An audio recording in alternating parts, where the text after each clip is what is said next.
Hey everyone, thank you for tuning in. Today, Gloria, Miles, Frank, and myself will be having a good look at digital twin technology.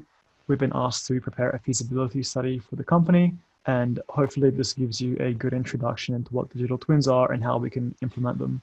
Frank, first of all, can you please take me through what digital twins are? Thank you, Kevin. So when we think about the digital twin, what we think about is it is a digital representation of physical activities and action that are taking place at a manufacturing facility from the manufacturing perspective. Nowadays, the technology underlying digital twin has expanded to include large-scale projects like buildings, factories, even cities.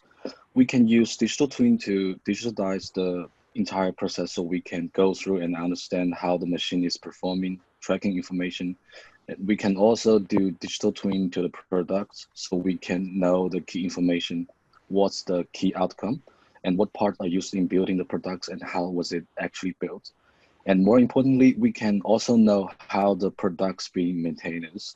When you think about an aircraft or a car, maybe you know how it was built, but with what parts and what's the maintenance and services that has been done. So I would say digital twin really provides a significant value to the for manufacturing. That's excellent. Thank you very much for that. And could you please run us through the history of digital twins? Yeah, sure. So the concept of digital twin was first publicly proposed in 2002 by Dr. Michael Greaves from the University of Michigan.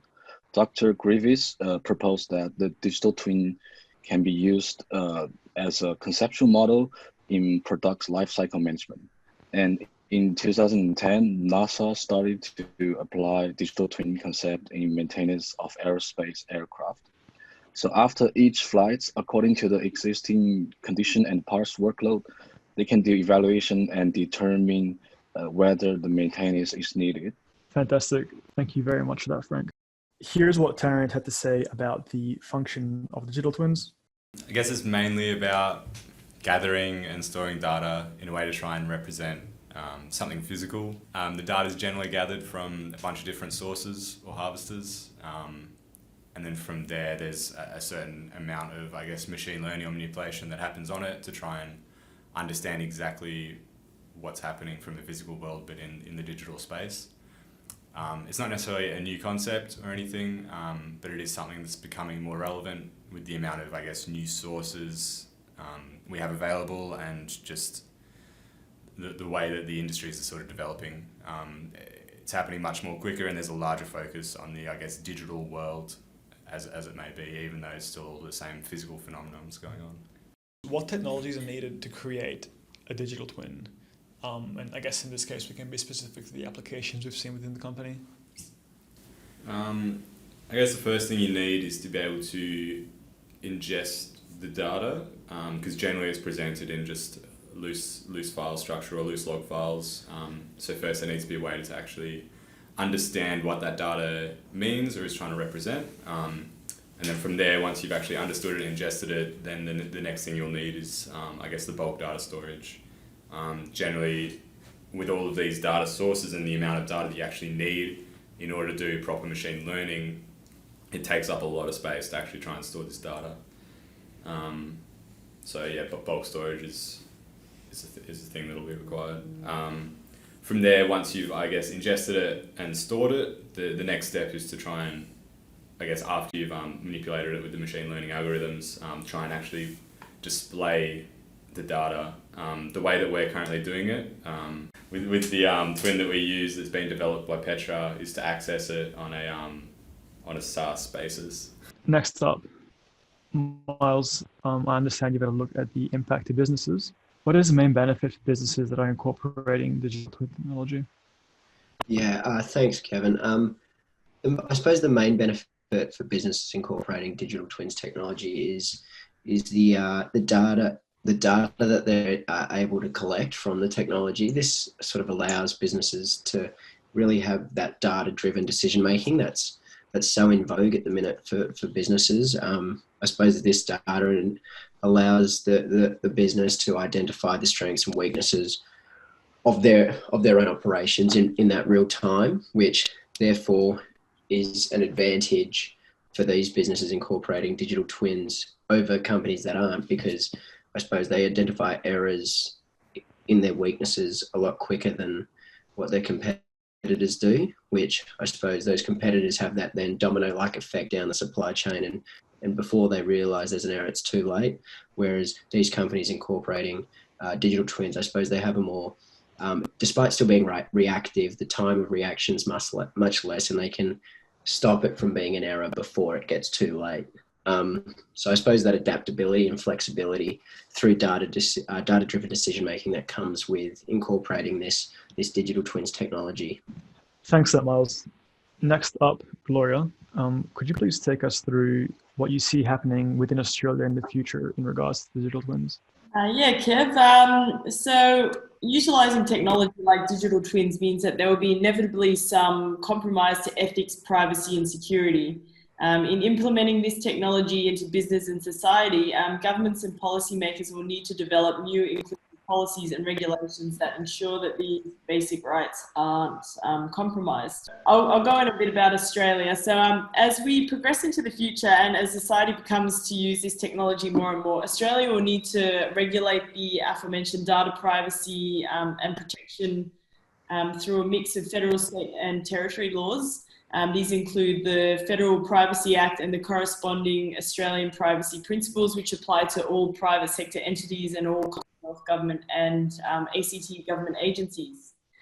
Within Australia, under the Privacy Act, the Privacy Commissioner has the authority to conduct investigations to enforce the Act and to seek civil penalties for any breaches where a business has failed to follow any proper procedure when utilising their data. Fantastic. And has there been any investigations conducted on this? There have been several investigations that have been launched by government agencies looking into several sectors that actually use digital twins technology. All these investigations conducted by Australian agencies have shown a lack of privacy protection to some extent. This only further illustrates how behind Australia's legislation is in regards to these data privacy laws. And it highlights that they're not well placed to protect individuals' rights at all right now, hence the push for improvement in the legislation around this technology in the future. Great, thanks for that, Gloria. And I think that leads very well into some of the social implications of this. Data has been a recurring theme, and I think it can bring tremendous benefit, as Mal was talking about before. Data can bring some fantastic benefit, but there's also some issues with the data itself. This includes things like ownership, who owns it, who can opt out, and also how it's actually used in models in a way that won't necessarily reveal people's personal information and affect their privacy. We've already seen quite a few examples of this. There's the Cambridge Analytica scandal that involved Facebook, and Mark Zuckerberg and several other social media CEOs had to testify. There were also issues with the My Health service in the Australian government website. And I think there was a bit of controversy around the way that was rolled out and managed. So obviously there is an ongoing discourse in the way that data is managed. And I think it's going to be very important for governments to kind of keep up as this technology kind of outgrows the existing legislation. So everything you mentioned, Kevin, seems to be focused on data and data management. Are there any impacts caused by the tool itself? Yeah, that's actually a very good point. I guess at the end of the day, digital twins are the models themselves, much like machine learning and Internet of Things. The application itself is what determines whether it's ethical or not. I think the research shows a particular example where you can see that there are ethical implications, and that is the way that a digital twin simulation can be used to understand how different inputs such as environment, race, social class, gender, and everything else can impact and predict certain outcomes. And I think this sort of information without the proper context can lead to some assumptions that I guess someone looking at the data down the wrong path and being able to control the distribution and understand how to take this information in a way that won't negatively affect culture and policy is going to be extremely important. I hope that everything we ran through is helpful in the decision. Evidently, digital twins are an extremely powerful tool, and if introduced properly, can drive a lot of benefit into an organization. If you want more information and want to see the full interview with Tarrant, please click on the link below. And I hope that everything that we've gone through is helpful. Thank you very much, Gloria, Frank, and Miles, for your contributions, and have a great day. Thanks for having us.